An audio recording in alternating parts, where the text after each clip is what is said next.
ನಮಸ್ತೆ ಎಲ್ಲರಿಗೂ. Welcome back ಅನು Loki blogs. ಎಲ್ಲರೂ ಹೇಗಿದ್ದೀರಾ? ಎಲ್ಲರೂ ಚೆನ್ನಾಗಿದ್ದೀರಾ ಅಂತ ಅಂದ್ಕೊಂಡು ಈ ವಿಡಿಯೋನ ನಾನು ಸ್ಟಾರ್ಟ್ ಮಾಡ್ತಾಯಿದ್ದೀನಿ. ಸುಮಾರು ದಿನಗಳೇ ಆಯಿತು ಅಂತ ಹೇಳ್ಬೋದು ಈ ರೀತಿಯಾಗಿ ನಾನು ಡೈಲಿ ವ್ಲಾಗ್ಸ್ನ ಹಾಕಿ. ಸೊ ಯಾವುದಾದ್ರೂ ಕುಕ್ಕಿಂಗ್ ಆಗಿರ್ಬೋದು.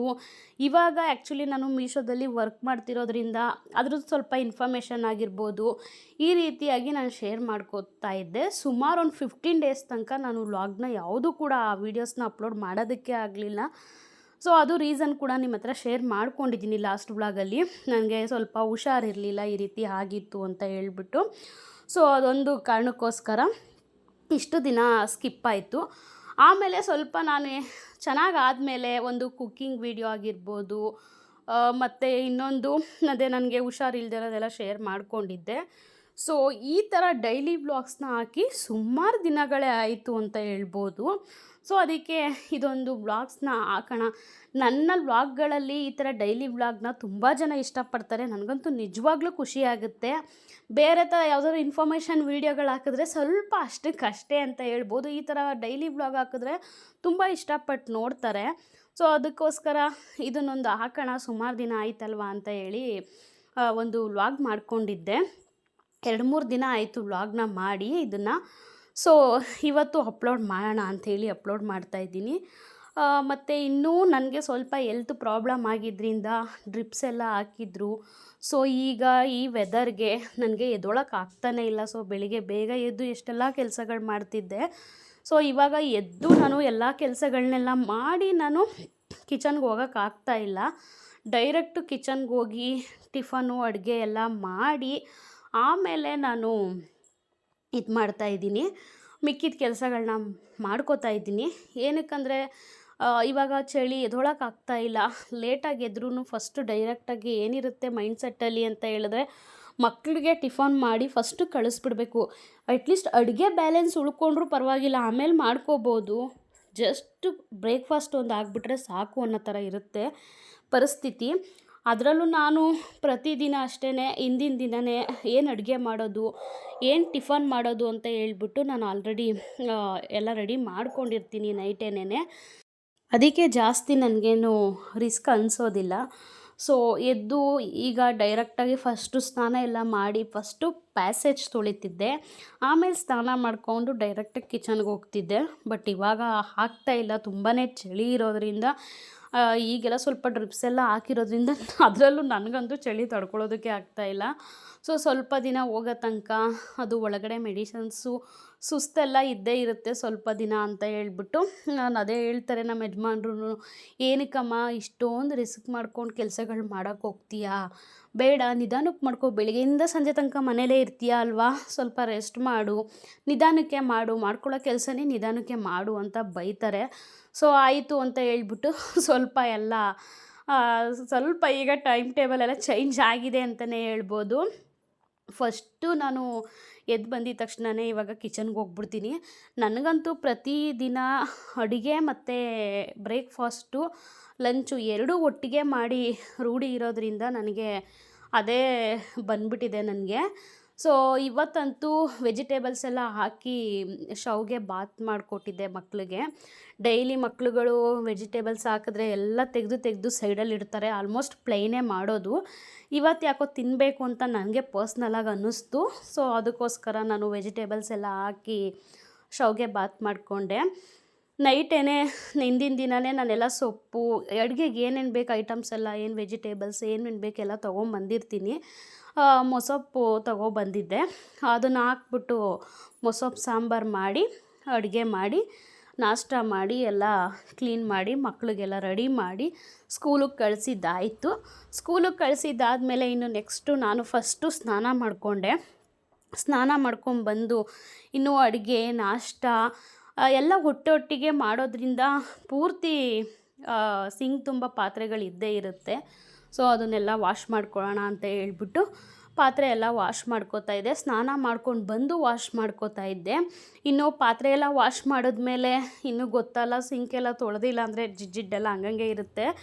ನಾನು ಯಾವಾಗಲೂ ಅಷ್ಟೇ ಅಲ್ಲಿ ಕೆಲಸ ಅಲ್ಲೇ ಬಿಟ್ಬಿಟ್ಟು ಬಿಡು ಆಮೇಲೆ ಮಾಡೋಣ, ಅಯ್ಯೋ ಬಿಡು ಆಮೇಲೆ ಮಾಡೋಣ ಅಂತ ಮಾಡಲ್ಲ. ನಾನು ಒಂದು ಕೆಲಸ ಹಿಡಿದ್ಮೇಲೆ ಅದು ಪೂರ್ತಿ ಕಂಪ್ಲೀಟ್ ಆಗೋ ತನಕ ನಾನು ಬಿಡೋದಿಲ್ಲ ಅಂತಲೇ ಹೇಳ್ಬೋದು. ಪಾತ್ರೆ ತೊಳೆದಾದ್ಮೇಲೆ ಪ್ರತಿದಿನ ಅಷ್ಟೇ ನಾನು ಆಲ್ಮೋಸ್ಟು ಜಾಸ್ತಿ ಏನಾದರೂ ಗಲೀಜು ಕಂಡಿಲ್ಲ ಅಂದರೆ ನಾನು ಟೈಲ್ಸ್ ಎಲ್ಲ ತೊಳ್ಕೊಳ್ಳೋದಿಲ್ಲ. ಏನಾದರೂ ಗಲೀಜು ಏನಾದರೂ ಅನ್ನಿಸ್ತು ನನಗೆ ಅಂದರೆ ಟೈಲ್ಸ್ ಎಲ್ಲ ತೊಳೆದು ಮಾಮೂಲಿ ಸಿಂಕೆಲ್ಲ ಪಾತ್ರೆ ತೊಳೆದಾಗೆಲ್ಲ ವಾಶ್ ಮಾಡ್ಕೋತೀವಿ. ಪ್ರತಿಯೊಬ್ಬರು ಹೆಣ್ಮಕ್ಳು ಅಷ್ಟೇ ತೊಳೆದೇ ತೊಳಿತಾರೆ. ನೋಡ್ತಾ ಇರ್ಬೋದು, ಸಾಂಬಾರು ಬಂದು ಮೊಸಪ್ಪು ಸಾಂಬಾರು ಮಾಡಿದ್ದೆ. ಇನ್ನು ಶಾವಿಗೆ ಬಾತ್ ಮಾಡ್ಕೊಂಡಿದ್ದೆ. ಪಾತ್ರೆ ಎಲ್ಲ ವಾಶ್ ಮಾಡ್ಕೊಂಡಾದಮೇಲೆ ಜೊತೆಗೆ ಮಿಷಿನ್ಗೂ ಬಟ್ಟೆ ಹಾಕಿಬಿಟ್ಟೆ. ಇನ್ನು ಪೂಜೆ ಅಂತ ನಾನು ಮಾಡೋಕ್ಕೆ ಹೋದರೆ ಮೈಲಿಗೆ ಬಟ್ಟೆಗಳು ಇಟ್ಕೊಂಡು ನನಗೆ ಒಂಥರ ಬೇಜಾರಾಗುತ್ತೆ ಪೂಜೆ ಮಾಡೋದಕ್ಕೆ. ಸೊ ಹಂಗೆ ನಾನು ಮಿಷಿನ್ಗೆ ಬಟ್ಟೆ ಹಾಕ್ಕೊಂಡೆ. ಆಮೇಲೆ ಅದಾದಮೇಲೆ ಸ್ವಲ್ಪ ಆರ್ಡರ್ಸ್ ಎಲ್ಲ ಬಂದಿತ್ತು, ಇನ್ನು ಪ್ಯಾಕಿಂಗ್ ಎಲ್ಲ ಇತ್ತು.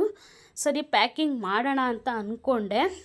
ಫಸ್ಟು ಎಲ್ಲ ಮಾಡಿಬಿಡೋಣ. ಅದು ಇತ್ತೀಚಿನ ದಿನಗಳಲ್ಲಿ ಸ್ವಲ್ಪ ಫಸ್ಟು ಸ್ಟಾರ್ಟಿಂಗಲ್ಲಿ ನನಗೆ ಗೊತ್ತಾಗ್ತಾ ಇರಲಿಲ್ಲ. ನಾನು ಮೀಶೋದಲ್ಲಿ ಸಪ್ಲೈಯರ್ ಅಕೌಂಟಾಗಿ ವರ್ಕ್ ಮಾಡ್ತಿರೋದ್ರಿಂದ ಸ್ಟಾರ್ಟಿಂಗಲ್ಲಿ ನನಗೆ ಅಷ್ಟು ಐಡಿಯಾಸ್ ಇರಲಿಲ್ಲ.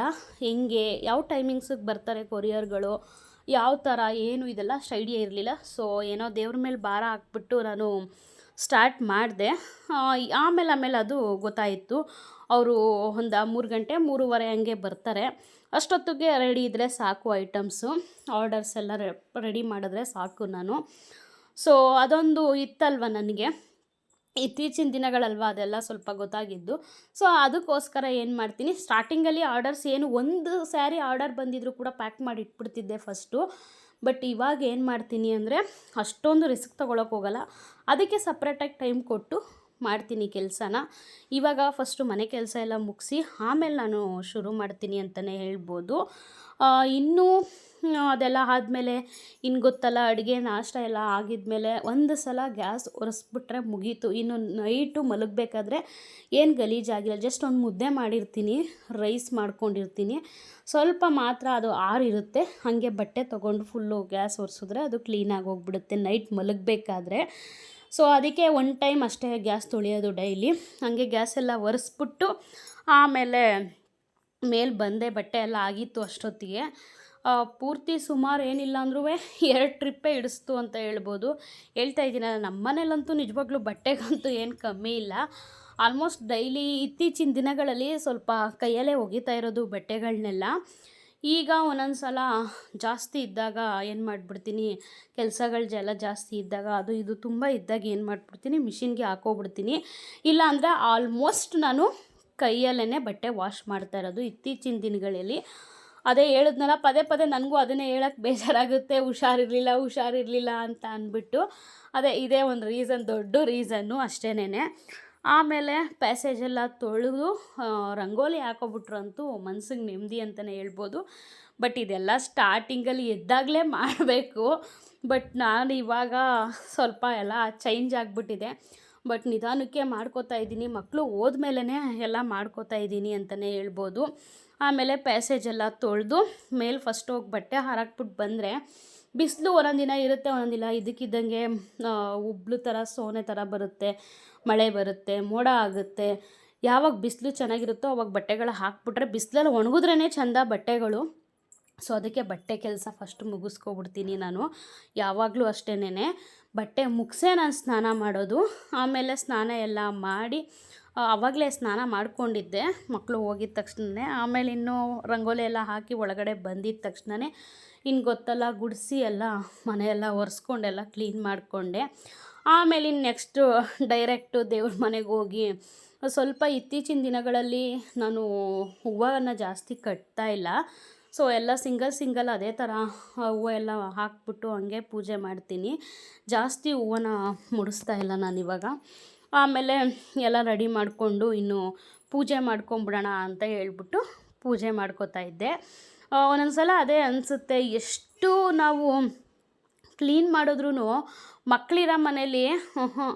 ಮಕ್ಕಳಿರೋ ಮನೇಲಂತೂ ಅರ್ಧ ಗಂಟೆನೂ ಕೂಡ ಮನೆ ನೀಟಾಗಿರಲ್ಲ. ಸೊ ನಾನು ಬೆಳಿಗ್ಗೆ ಮಾಡಿದ್ರೆ ಒಂದು 3 ಗಂಟೆ ತನಕ ಮನೆ ಚೆನ್ನಾಗೇ ಇರುತ್ತೆ. 3 ಗಂಟೆ ಮೇಲೆ ಏನಾದರೂ ಮಕ್ಕಳು ಸ್ಕೂಲಿಂದ ಬಂತು ಅಂದರೆ ಮುಗೀತು ಅಲ್ಲಿ ಕತೆ ಅಂತಲೇ ಅರ್ಥ. ಬೇಡದೇ ಇರೋದೆಲ್ಲ ಮಾಡೋಕ್ಕೆ ಹೋಗ್ತಾರೆ. ಈ ಬ್ಯಾಗಲ್ಲೆಲ್ಲ ಮಾಮೂಲಿ ಬುಕ್ಸ್ ಎಲ್ಲ ತೆಗೆಯೋದು, ಪೇಪರ್ಸ್ ಎಲ್ಲ ಹರಿಯೋದು, ಮತ್ತು ಶಾರ್ಪ್ ಮಾಡಿರೋದೆಲ್ಲ ಉದುರಿಸೋದು, ಈ ರೀತಿ ಎಷ್ಟು ಪ್ರಾಬ್ಲಮ್ ಮಾಡ್ತಾರೆ ಅಂದರೆ ನಾನು ಅದೇ ಅನ್ಕೋತೀನಿ, ಬಿಡು ಬೆಳಿಗ್ಗೆಯಿಂದನಾದರೂ ಇಷ್ಟೋ ತನಕ ಚೆನ್ನಾಗಿತ್ತಲ್ಲ, ಮತ್ತು ಇನ್ನೇನು ಮಾಡೋದಕ್ಕಾಗಲ್ಲ, ಮಕ್ಳಿಗೆ ಹೊಡಿಯೋದಕ್ಕೂ ಆಗಲ್ಲ, ಹೇಳಿದ್ರೂ ಅವ್ರು ಕೇಳಲ್ಲ, ಮತ್ತು ಅದೇ ಮಾಡ್ತಾರೆ. ಸೊ ಬಿಟ್ಬಿಡ್ಬೇಕು ಅವ್ರ ಪಾಡ್ಗೆ ಅವ್ರು. ನಾನು ಅದಕ್ಕೆ ಜಾಸ್ತಿ ಇದು ಮಾಡೋದಕ್ಕೆ ಹೋಗಲ್ಲ. ಹೋಗ್ತಾ ಹೋಗ್ತಾ ಅವ್ರಿಗೆ ಗೊತ್ತಾಗುತ್ತೆ, ಇವಾಗೆಲ್ಲ ಚಿಕ್ಕ ಮಕ್ಕಳು ಬಿಡು ಅಂತ ಹೇಳ್ಬಿಟ್ಟು ನಾನೇ ಒಂದೊಂದು ಸಲ ಸುಮ್ಮನೆ ಆಗ್ಬಿಡ್ತೀನಿ. ಒಂದೊಂದು ಸಲ ಹಂಗೂ ಬೇಜಾರಾಗ್ಬಿಡುತ್ತೆ, ಏನು ಇಷ್ಟು ಹಿಂಸೆ ಕೊಡ್ತೀರಾ ನೀವು, ಅರ್ಧ ಗಂಟೆ ಚೆನ್ನಾಗಿರೋದಿಲ್ವಲ್ಲ ಮನೆ, ಯಾಕ್ರೋ ಅಂತ ಹೇಳಿ ನನಗೆ ಅಷ್ಟು ಬೇಜಾರಾಗೋಗುತ್ತೆ ಒಂದೊಂದು ಸಲ. ಆಮೇಲೆ ಏನು ಮಾಡ್ತಾರೆ, ನನಗೆ ಅಂದಿದ ತಕ್ಷಣ ಅವರೇ ತಗೊಂಡು ಪರ್ಕೆ ತಗೊಂಡು ಕಸ ಗುಡಿಸೋದಕ್ಕೆ ಹೋಗ್ತಾರೆ, ಏನೇನೋ ಮಾಡೋದಕ್ಕೆ ಹೋಗ್ತಾರೆ. ನನಗೆ ಅದೇ ನಗು ಬರುತ್ತೆ. ಮತ್ತು ನಿಜವಾಗ್ಲೂ ಅದರಲ್ಲಂತೂ ಈಗ ನಾನು ಹುಷಾರಿಲ್ಲದೆ ಇದ್ದಾಗ ನನ್ನ ಮಕ್ಕಳು ಮಾತ್ರ ನಿಜವಾಗ್ಲೂ ಅಷ್ಟಂದ್ರೆ ಅಷ್ಟು ಎಲ್ಪ್ ಮಾಡಿದ್ರು. ನನ್ನ ಕೈಲಾಗದೇ ಇದ್ದಾಗ, ಮನೆ ನೋಡೋಕ್ಕಾಗದೇ ಇದ್ದಾಗ, ಇನ್ನು ಮನೆಯೆಲ್ಲ ಕ್ಲೀನ್ ಮಾಡಿ ನೀವು ಕೆಲ್ಸಕ್ಕೆ ಹೋಗಿ ಅಂತ ಹೇಳೋದಕ್ಕಂತೂ ಆಗ್ತಾ ಇರಲಿಲ್ಲ ನಮ್ಮ ಯಜಮಾನ್ರಿಗೆ.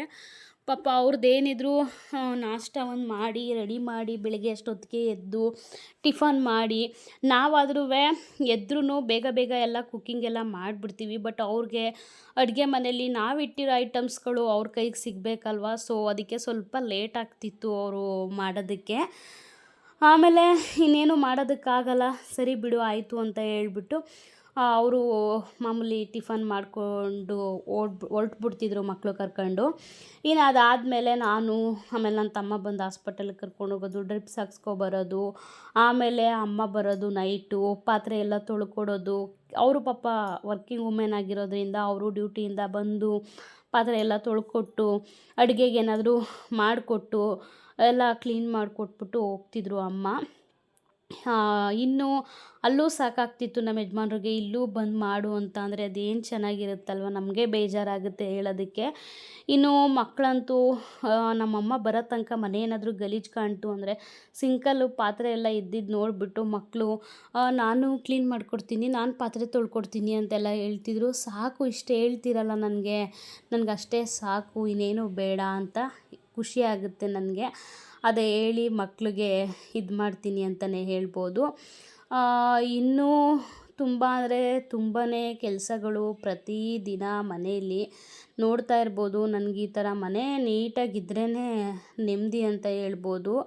ಆಮೇಲೆ ಇವಾಗ ನೋಡ್ತಾ ಇರ್ಬೋದು ಟೈಮ್ ಎಷ್ಟೊತ್ತಾಗಿದೆ ಅಂತ ಹೇಳ್ಬಿಟ್ಟು, ಇನ್ನು 10 ನಿಮಿಷ ಇದೆ ಅಷ್ಟೇ 12 ಗಂಟೆಗೆ. 12 ಗಂಟೆ ಹಾಗೇ ಹೋಯ್ತು. ಪೂಜೆ ಎಲ್ಲ ಮಾಡಿ ಆಮೇಲೆ ಟಿಫನ್ ತಿನ್ನೋದಕ್ಕೆ ಕೂತ್ಕೊಂಡೆ. ಅದರಲ್ಲೂ ಟಿಫನಲ್ಲಿ ನೈಟು ನಾನು ಹಿಂದಿನ ದಿವಸ ದೇವ್ರದ್ದು ಕಳಶದ ಅಕ್ಕಿ ಇತ್ತು, ಸೊ ಸ್ವಲ್ಪ ಸಿಹಿ ಪೊಂಗಲ್ ಮಾಡ್ಕೊಂಡಿದ್ದೆ. ಸಿಹಿ ಪೊಂಗಲ್ ಕೂಡ ನೈಟು ಉಳಿದಿದ್ದಿತ್ತು. ಅದನ್ನು ಬೆಳಗ್ಗೆ ನಾಷ್ಟದ ಜೊತೆಗೆ ಎಲ್ಲರಿಗೂ ಸ್ವಲ್ಪ ಹಾಕ್ಕೊಟ್ಟೆ, ತಿಂದರು. ಅದಕ್ಕೆ ನಾನೊಂದು ಸ್ವಲ್ಪ ಹಾಕ್ಕೊಂಡು ದೇವ್ರ ಹತ್ರ ಹಿಂದಿನ ದಿನ ನೈಟೇ ಇಟ್ಟು ಪೂಜೆ ಮಾಡಿದ್ದೆ. ಸೊ ಇದು ಬಂದು ವ್ಲಾಗು ಶುಕ್ರವಾರದ ವ್ಲಾಗು ಇದು. ನಾನು ಗುರುವಾರ ಹೆಂಗೂ ರಾಯರಿಗೂ ಆಗುತ್ತೆ ಅಂತ ಹೇಳ್ಬಿಟ್ಟು ನೈಟು ಮಾಡಿದ್ದೆ ಅಲ್ವಾ, ಅದನ್ನು ನೈವೇದ್ಯಕ್ಕೆ ಇಟ್ಟು ನಾನು ಪೂಜೆ ಮಾಡ್ಕೊಂಡಿದ್ದೆ ಗುರುವಾರ. ಸೊ ಅದನ್ನೇ ತಿಂದು ಬೆಳಿಗ್ಗೆ ಟಿಫನ್ನ ಮುಗಿಸ್ಕೊಂಡೆ. ಇನ್ನು ಅದಾದಮೇಲೆ ಅದೇ ಈಗ ಹೇಳ್ತಾ ಇದ್ದೀನಲ್ಲ, ನನ್ನ ಕೆಲಸಗಳು ಇನ್ನೂ ಶುರುವಾಗುತ್ತೆ. ಡೈಲಿ ಪ್ರತಿದಿನ ನಂದು ಕರೆಕ್ಟಾಗಿ 10:30 ಅಷ್ಟೊತ್ತಿಗೆ, ನಂಬ್ತಿರೋ ಏನೋ ಗೊತ್ತಿಲ್ಲ, ಅಷ್ಟು ಫಾಸ್ಟಾಗಿ ಮಾಡ್ಕೊತೀನಿ ನಾನು ಕೆಲಸನ. ಬೇಗ ಎದ್ದಿರ್ತೀನಿ, ಕೆಲಸಗಳೆಲ್ಲ 10:30 ಅಷ್ಟೊತ್ತಿಗೆ ಕರೆಕ್ಟಾಗಿ ಮುಗಿದೋಗುತ್ತೆ. ಇನ್ನೂ 10:30ಗೆ ಪೂಜೆ ಆಗೋಗುತ್ತೆ. ಇನ್ನು 10:30ಗೆ ನಾನು ಟಿಫನ್ ತಿನ್ನೋದಕ್ಕೆ ಅಂತ ಕೂತ್ಕೊಂಡ್ರೆ ಒಂದು 1/4 ಗಂಟೆ ಬೇಕೇ ಬೇಕು. ನಿಧಾನಕ್ಕೆ ನಾನು ಟಿಫನ್ ಎಲ್ಲ ತಿಂದು ಮುಗಿಸ್ಕೊತೀನಿ. ಅದಾದಮೇಲೆ 10:45 ಆಗೋಗುತ್ತೆ. ಆಮೇಲೆ ಬಂದು ಒಂದು 10:45 ಇಲ್ಲ 10:50 ಇಲ್ಲ ಹಂಗೂ ಹಿಂಗೂ ಸ್ವಲ್ಪ ಒಂದೊಂದು ದಿನ ಕೆಲಸ ಒಂದು ಎಕ್ಸ್ಟ್ರಾನೇ ಇರುತ್ತೆ. ಆವಾಗ ಏನಾಗುತ್ತೆ, ಒಂದು 11 ಗಂಟೆ ತನಕ ಹಾಗೇ ಆಗುತ್ತೆ. ಅಟ್ ಎನಿ ಕಾಸ್ಟ್ 11 ಗಂಟೆಗೆ ನನ್ನ ಕೆಲಸ ಮುಗಿಸ್ಲೇಬೇಕು ಅಂತ 11 ಗಂಟೆ ಅಷ್ಟೊತ್ತಿಗೆ ನನ್ನ ಕೆಲಸನ ಮುಗಿಸ್ಕೊಬಿಡ್ತೀನಿ. ಮುಗಿಸ್ಕೊಂಡು ಬಂದು ನಾನಿಲ್ಲಿ ನಾನು ಕೆಲಸ ಮಾಡೋ ಜಾಗದ ಹತ್ರ ಬಂದು ಕೂತ್ಕೊಂಡ್ರಂತೂ ಅಲ್ಲಿಗೆ ಮುಗೀತು ಅಂತಲೇ ಹೇಳ್ಬೋದು. ಸುಮಾರು 2:30 ತನಕ ನನಗೆ ಇಲ್ಲಿದ್ದು ಕೆಲಸನೇ ಆಗುತ್ತೆ. ಸುಮಾರು ವ್ಲಾಗಲ್ಲಿ ನಾನು ಆಲ್ರೆಡಿ ಹೇಳಿದ್ದೀನಿ, ಶೇರ್ ಮಾಡ್ಕೊಂಡಿದ್ದೀನಿ ಅಂತ ಅನ್ಕೋತೀನಿ. ಇನ್ನೂ ಬಂದು ಕೂತ್ರೆ ನಿನಗೆ ಗೊತ್ತಲ್ಲ, ಯೂಟ್ಯೂಬ್ ಮಾಡ್ತಾಯಿದ್ದೀನಿ, ಸೊ ಇನ್ಸ್ಟಾಗ್ರಾಮ್ಗೆ ರೀಲ್ಸ್ಗಳು ಅಪ್ಲೋಡ್ ಮಾಡ್ತಾಯಿದ್ದೀನಿ. ಸ್ಯಾರಿ ವೀಡಿಯೋಸ್ ಆಗಿರ್ಬೋದು, ಅದೆಲ್ಲ ಸ್ವಲ್ಪ ಎಷ್ಟು ಕಷ್ಟ ಆಗ್ತಿತ್ತು ನನಗೆ ಇಷ್ಟು ದಿನಗಳ ಕಾಲ. ಒಂದು ಯೂಟ್ಯೂಬ್ಗೆ ವೀಡಿಯೋ ಹಾಕ್ತೀನಿ ಅಂತ ಹೇಳಿದ್ರೆ ಸುಮ್ಮನೆ ಅಲ್ಲ, ಅದ್ರದ್ದು ಎಡಿಟಿಂಗ್ ಇರ್ಬೋದು, ಅದು ಥಂಬ್ನೈಲ್ಗಳಿರ್ಬೋದು, ಅದು ವಾಯ್ಸ್ ಓವರ್ ಕೊಡೋದಿರ್ಬೋದು, ಪ್ರತಿಯೊಂದು ಕಷ್ಟ ಇರುತ್ತೆ. ಸೊ ಅದನ್ನೆಲ್ಲ ಒಂದು ರೆಡಿ ಮಾಡ್ಕೋಬೇಕು. ಡೈಲಿ ವ್ಲಾಗರ್ ಅಂತ ಅಂದರೆ ಪ್ರತಿದಿನ ನಾನು ವ್ಲಾಗ್ಗಳನ್ನ ಹಾಕಲೇಬೇಕಾಗುತ್ತೆ. ಸೊ ಏನಾದರೂ ಒಂದೊಂದು ಕಂಟೆಂಟ್ ಕ್ರಿಯೇಟ್ ಮಾಡಿಕೊಂಡು ನಾನು ಹಾಕ್ತಾನೇ ಇರಬೇಕಾಗುತ್ತೆ, ವಾಯ್ಸ್ ಓವರ್ ಕೊಡಬೇಕಾಗುತ್ತೆ, ಎಲ್ಲ ಆ ಟೈಮಲ್ಲೆಲ್ಲ ಸೈಲೆನ್ಸಾಗಿರಬೇಕಾಗುತ್ತೆ. ಸೊ ಏನಾದರೂ ಪ್ರಾಬ್ಲಮ್ಸ್ಗಳು ಅದು ಇದು ಇಲ್ಲಿ ಅಕ್ಕಪಕ್ಕದಲ್ಲಾಗಿರ್ಬೋದು ಅದೆಲ್ಲ ಅವಾಯ್ಡ್ ಮಾಡಿ ನಾನು ರೆಡಿ ಮಾಡಬೇಕು.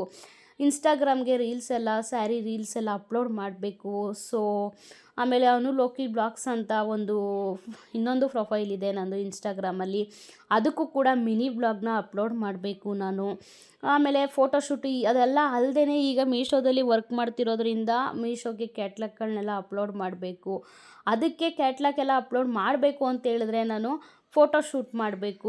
ಚೆನ್ನಾಗಿರೋ ಜಾಗಕ್ಕೆ ನೀಟಾಗಿ ಬೆಳಕಿರೋ ಜಾಗಕ್ಕೆ ಹೋಗಿ ಫೋಟೋಶೂಟ್ ಎಲ್ಲ ಮಾಡಿ ಅದನ್ನೆಲ್ಲ ರೆಡಿ ಮಾಡಿಕೊಂಡು, ನಿಜವಾಗ್ಲೂ ಎಷ್ಟು ಕೆಲಸಗಳು ಅಂತ ಹೇಳಿದ್ರೆ ಎಷ್ಟೋ ಜನ ಅವಳಿಗೇನು ಮನೇಲಿ ಕೂತಿರ್ತಾಳೆ ಅಂತ ಅನ್ಬೋದು. ಓ ಇಷ್ಟೊಂದು ಲಾಭ ಇದೆಯಾ ಇವಳಿಗೆ, ಅಷ್ಟೆಲ್ಲ ಲಾಭ ಇಲ್ಲದೆ ಇಷ್ಟೆಲ್ಲ ಮಾಡ್ತಾವಳ ಅಂತಲೂ ಅನ್ಕೋಬೋದು. ಇಲ್ಲ, ಸ್ಟಾರ್ಟಿಂಗಲ್ಲೆಲ್ಲ ಸೋಲೇ ಆಗೋದು ಮತ್ತು ಲಾಸೇ ಆಗೋದು. ಅಷ್ಟು ಲಾಸ್ ಮಾಡ್ಕೊಂಡಿದ್ದೀನಿ, ಅಷ್ಟು ಸೋಲನ್ನ ಅನುಭವಿಸಿದ್ದೀನಿ. ಬಟ್ ಅದೇನೋ ಹೇಳ್ತಾರಲ್ಲ, ಮರಳಿ ಯತ್ನವ ಮಾಡು ಅಂತ ನನ್ನ ಪ್ರಯತ್ನ ಸತತವಾಗಿ ನಡೀತಾನೇ ಇದೆ. ಪರವಾಗಿಲ್ಲ, ಅದೆಷ್ಟು ಲಾಸ್ ಮಾಡ್ತಿರೋ, ಅದೆಷ್ಟು ನನಗೆ ಲಾಭ ಬರುತ್ತೋ ಬರಲಿ, ಎಲ್ಲ ನಿಮ್ಮ ದಯೆ ಒಂದು ಇರಲಿ ನನಗೆ ಅಂತ ಹೇಳಿ ನಾನು ದೇವ್ರನ್ನ ನಂಬಿ ಮುಂದುವರಿತಾ ಇದ್ದೀನಿ. ಬಟ್ ಗೊತ್ತಿಲ್ಲ ನನಗೆ ಯಾವಾಗ ಫುಲ್ಲು ಸಕ್ಸಸ್ ಸಿಗುತ್ತೆ ಅಂತ ಹೇಳ್ಬಿಟ್ಟು. ಇಷ್ಟು ಕೆಲಸಗಳಿರುತ್ತೆ, ಇಷ್ಟೆಲ್ಲ ನಾನು ಮಕ್ಕಳು ಇಲ್ಲದೆ ಇರೋ ಟೈಮಲ್ಲಿ ಮುಗಿಸ್ಕೋಬೇಕು. ಆಮೇಲೆ ಪ್ಯಾಕಿಂಗ್ಗಳಾಗಿರ್ಬೋದು ಎಲ್ಲ ಮುಗಿಸಿ ನಾನು ರೆಡಿ ಮಾಡ್ಕೋಬೇಕು. ನಾನು ಆರ್ಡರ್ಸ್ ಯಾವುದು ಬರುತ್ತೋ, ನಾನು ಯಾವಾಗ ಮೀಶೋ ಓಪನ್ ಮಾಡಿ ನೋಡ್ತಾ ಇರ್ತೀನಿ ಆರ್ಡರ್ಸ್ಗಳೆಲ್ಲ ಇರುತ್ತೆ. ಸೊ ಆರ್ಡರ್ಸ್ ಎಲ್ಲ ನೋಡ್ಕೋತೀನಿ. ಇವಾಗ ನೋಡ್ತಾ ಇರ್ಬೋದು, ಒಂದು ಆರ್ಡರ್ ಬಂದಿದ್ದೆ ಬ್ಲ್ಯಾಕ್ ಕಲರ್ದು, ನಾನೊಂದು ತೋರಿಸಿದ್ದೆ ನಿಮಗೆ. ಈ ರೀತಿಯಾಗಿ ಇದನ್ನು ಅಕ್ಸೆಪ್ಟ್ ಮಾಡ್ಕೋತೀನಿ. ಅದನ್ನು ಅಕ್ಸೆಪ್ಟ್ ಮಾಡ್ಕೊಂಡ್ಮೇಲೆ ಲೇಬಲ್ ಎಲ್ಲ ಡೌನ್ಲೋಡ್ ಮಾಡಿಕೊಂಡು ಆಮೇಲೆ ನೆಕ್ಸ್ಟು ಅದು ಯಾವುದು ಬುಕ್ ಆಗಿರುತ್ತೋ ಅದನ್ನು ತೆಗೆದು ಒಂದು ಜಾಗ ಸಪ್ರೇಟಾಗಿ ಒಂದು ಜಾಗ ಮಾಡ್ಕೊಂಡಿದ್ದೀನಿ ನಾನು. ಬುಕ್ಕಿಂಗ್ ಆಗಿರೋದೆಲ್ಲ ಸಪ್ರೇಟಾಗಿ ತೆಗೆದು ಆ ಜಾಗದಲ್ಲಿ ಇಟ್ಕೋತೀನಿ. ಲೇಬಲೆಲ್ಲ ಪ್ರಿಂಟೌಟ್ ತೆಗೆಸ್ಕೊಂಡು ನಾನು ಬಂದ ಮೇಲೆ ಆಮೇಲೆ ಅದನ್ನೆಲ್ಲ ಎತ್ಕೊಂಡು ಪ್ಯಾಕಿಂಗ್ ಮಾಡ್ತೀನಿ. ಈ ರೀತಿಯಾಗಿ ನನ್ನ ಕೆಲಸಗಳು ನಡೆಯುತ್ತೆ. ಆಮೇಲೆ ಕ್ಯಾಟ್ಲಾಗ್ ಎಲ್ಲ ಅಪ್ಲೋಡ್ ಮಾಡೋದಾಗಿರ್ಬೋದು, ನೀವೇ ನೋಡ್ತಾ ಇದ್ದೀರಾ ಅಲ್ವಾ. ಸೊ ಆಮೇಲೆ ತುಂಬ ಅಂದರೆ ತುಂಬಾ ಕೆಲಸಗಳಿರುತ್ತೆ. ಅದನ್ನೆಲ್ಲ ಮಾಡಿ ಮುಗಿಸ್ಕೊಳ್ಳೋಷ್ಟೊತ್ತಿಗೆ ನಂಗೆ ನಿಜವಾಗ್ಲೂ ನಾನು ಡಾಟಾ ಎಂಟ್ರಿ ಮಾಡಬೇಕು, ಕೆಲ್ಸಕ್ಕೆ ಸೇರ್ಕೋಬೇಕು ಅಂತ ಅನ್ಕೋತಾ ಇದ್ದೆ. ಬಟ್ ನಿಜವಾಗ್ಲೂ ಇದೇ ಕೆಲಸಗಳಾಗೋಗಿದೆ ನನಗೆ. ಇನ್ನು ನಾನು ಡಾಟಾ ಎಂಟ್ರಿ ಮಾಡ್ತೀನಿ, ವರ್ಕ್ ಫ್ರಮ್ ಹೋಮ್ ಮಾಡ್ತೀನಿ ಅನ್ನೋದು ಸುಳ್ಳು ಅಂತಲೇ ಆಗೋಗಿದೆ. ಅಷ್ಟು ಆಗ್ತಾ ಇಲ್ಲ, ಇದೇ ಕೆಲಸಗಳು ಜಾಸ್ತಿ ಆಗ್ತಿದೆ. ಅಟ್ಲೀಸ್ಟು ನಾವು ಮೀಶೋದಲ್ಲಿ ಒಂದು ಲೆವೆಲ್ ಅಂತ ಹೇಳಿದ್ರೆ ಆ ರೀತಿ ಅಲ್ಲ, ಅದು ಯಾವ ರೀತಿ ಹೇಳಬೇಕು ಅಂತ ನನಗೆ ಗೊತ್ತಾಯ್ತಾ ಇಲ್ಲ. ಬಟ್ ಏನಂದರೆ ಒಂದು ಅದಕ್ಕೆ ಅನ್ನೋದು ಒಂದು ಇದಿರುತ್ತೆ. ಸೊ ಅದನ್ನು ನಾವು ಕಮ್ಮಿ ಮಾಡ್ಕೋಬಾರ್ದು, ಅದನ್ನು ಒಂದೇ ವೇಯಲ್ಲಿ ಹಂಗೆ ತೊಗೊಂಡು ಹೋಗಬೇಕು. ಲಾಸು ಆಗುತ್ತೆ, ಲಾಭವೂ ಆಗುತ್ತೆ. ರಿಟರ್ನ್ಸ್ ಏನಾದರೂ ಬಂತು ಅಂದರೆ ನಮಗೆ ಎಷ್ಟು ಹೊಡೆತ ಬೀಳುತ್ತೆ ಗೊತ್ತಾ, ಅಷ್ಟು ಪ್ರಾಬ್ಲಮ್ಸ್ ಆಗುತ್ತೆ. ಸೊ ಎಲ್ಲನೂ ಫೇಸ್ ಮಾಡ್ತೀನಿ ಅಂದರೆ ಮಾತ್ರ ಮಾಡಬೇಕು ನಿಜವಾಗ್ಲೂ. ಇಷ್ಟು ಪ್ರಾಬ್ಲಮ್ಸಲ್ಲೂ ಏನೋ ಒಂದು ಮಾಡ್ಕೊಂಡು ಹೋಗ್ತಾ ಇದ್ದೀನಿ. ನನ್ನ ಕಷ್ಟಕ್ಕೆ ಪ್ರತಿಫಲ ಅದೆಷ್ಟು ಕೊಡ್ತಾರೋ ಕೊಡಲಿ ದೇವರು. ನನಗೆ ಇಷ್ಟೇ ಕೊಡು ಅಷ್ಟೇ ಕೊಡು ಅಂತ ನಾನು ದೇವ್ರ ಹತ್ರನೂ ಕೇಳ್ಕೊಳ್ಳೋದಿಲ್ಲ. ನನ್ನ ಕಷ್ಟ ಎಷ್ಟಿದೆಯೋ ಅಷ್ಟಕ್ಕೆ ಮಾತ್ರ ಪ್ರತಿಫಲ ಕೊಡು ಅಂತ ನಾನು ದೇವ್ರ ಹತ್ರ ಕೇಳ್ಕೊತೀನಿ. ಸೊ ಇದಿಷ್ಟು ಕೆಲಸಗಳನ್ನೆಲ್ಲ ಮುಗಿಸೋಷ್ಟೊತ್ತಿಗೆ ನನಗೆ 2:30 ಹಾಗೇ ಹೋಗುತ್ತೆ. ಇನ್ನು ಟಿಫನ್ ಎಲ್ಲ ಇನ್ನು ನಾನೇನೋ ಮಾತಾಡ್ತಾ ಎಲ್ಲೆಲ್ಲೋ ಹೋಗ್ಬಿಡ್ತೀನಿ. ಒಂದೊಂದ್ಸಲ ನನಗೆ ಅದೇ ನಗು ಬಂದುಬಿಡುತ್ತೆ. ಸೊ ಇನ್ನು ಅದೆಲ್ಲ ಮುಗಿಸಿ ಇನ್ನು ಊಟ ಮಾಡ್ಕೋತೀನಿ. ಊಟ ಎಲ್ಲ ಮಾಡಿಬಿಟ್ಟು ಇನ್ನು ನಾನು ಮಧ್ಯಾಹ್ನ ತಿನ್ನಲ್ಲ, ನನಗಾಗಲ್ಲ ಅಂತ ಎಲ್ಲ, ಯಾಕಂದರೆ ಅಷ್ಟು ಕೆಲಸ ಮಾಡಿದ್ಮೇಲೆ ನಮ್ಗೆ ಹೊಟ್ಟೆ ಹಸಿವು ಆಗೇ ಆಗುತ್ತೆ. ಸೊ ನಾನು ಮಧ್ಯಾಹ್ನನೂ ಬೇಕೇ ಬೇಕು ಊಟ. ಒಂದು 4 ತುತ್ತು ಊಟ ಮಾಡೇ ಮಾಡ್ತೀನಿ. ಅಟ್ಲೀಸ್ಟು ನಾವು ತಿನ್ನೋದು ಅಷ್ಟು ಊಟ ಮಾಡೋಕ್ಕಾಗಿಲ್ಲ ಅಂದರೂ ಒಂದು 2 ತುತ್ತಾದರೂ ನಾವು ತಿಂದ್ರೇ ನಮಗೆ ಸಮಾಧಾನ ಅಂತ ಹೇಳ್ಬೋದು. ಇನ್ನು ಊಟ ಎಲ್ಲ ಮುಗಿಸಿ ಹೋಗಿ 3 ಗಂಟೆ ಹಾಗೇ ಹೋಗುತ್ತೆ ಅಷ್ಟೊತ್ತಿಗೆ. ಇನ್ನು ಹೋಗಿ ಮಕ್ಕಳನ್ನೆಲ್ಲ ಕರ್ಕೊಬರೋದಕ್ಕೆ ಹೋಗ್ತೀನಿ. ಮಕ್ಕಳನ್ನೆಲ್ಲ ಕರ್ಕೊಂಡು ಬಂದು ಅದೇ ಆಗಲೇ ಹೇಳಿದ್ನಲ್ಲ, ಬೆಳಿಗ್ಗೆನೇ ಎಲ್ಲ ಬಟ್ಟೆ ಎದ್ದಿದ ತಕ್ಷಣ ಬಟ್ಟೆ ಎಲ್ಲ ಇದು ಮಾಡ್ಕೊಂಡಿದ್ವಲ್ಲ, ಸರಿ ಅದನ್ನು ಎಲ್ಲ ಎಳ್ಕೊಂಬಂದು ಎಲ್ಲ ಫೋಲ್ಡ್ ಮಾಡಿ ಎತ್ತಿಟ್ಕೊಬಿಡೋಣ ಅಂತ ಹೇಳ್ಬಿಟ್ಟು ಎಲ್ಲ ಫೋಲ್ಡಿಂಗ್ ಮಾಡಿ ಎತ್ತಿಟ್ಕೊಬಿಡ್ತೀನಿ. ಇನ್ನು ಫೋಟೋಶೂಟೆಲ್ಲ ಸ್ವಲ್ಪ ಇವತ್ತು ಕೆಲಸ ಜಾಸ್ತಿ ಇತ್ತು ನನಗೆ. ಫೋಟೋಶೂಟು ಕೂಡ ಮಕ್ಕಳು ಬರೋಷ್ಟೊತ್ತಿಗೆ ನಾನು ಮುಗಿಸ್ಕೋತೀನಿ. ಇವತ್ತು ಸ್ವಲ್ಪ ಲೇಟ್ ಆಗೋಯಿತು. ನೀವೇ ನೋಡ್ತಿರ್ಬೋದು, ನನ್ನ ಮಗ ಹೋಗಿ ಕೊರಿಯರ್ ಅವ್ರು ಬಂದಿದ್ದಾರೆ. ನನ್ನ ಮಗ ಹೋಗಿ ಕೊರಿಯರ್ ಅವ್ರಿಗೆ ಪಾರ್ಸಲ್ನ ಕೊಟ್ಟು ಬಂದ. ಸೊ ಈ ರೀತಿ ಕರೆಕ್ಟಾಗಿ 3 ಗಂಟೆ 3:30 ಆ ಟೈಮ್ಗೆ ಬರ್ತಾರೆ. ಒಂದೊಂದು ಸಲ ಎಷ್ಟೋ ಸಲ ಮಕ್ಕಳು ಕರ್ಕೊಂಬರಕ್ಕೆ ಹೋದಾಗ ಬಂದುಬಿಟ್ಟಿರ್ತಾರೆ.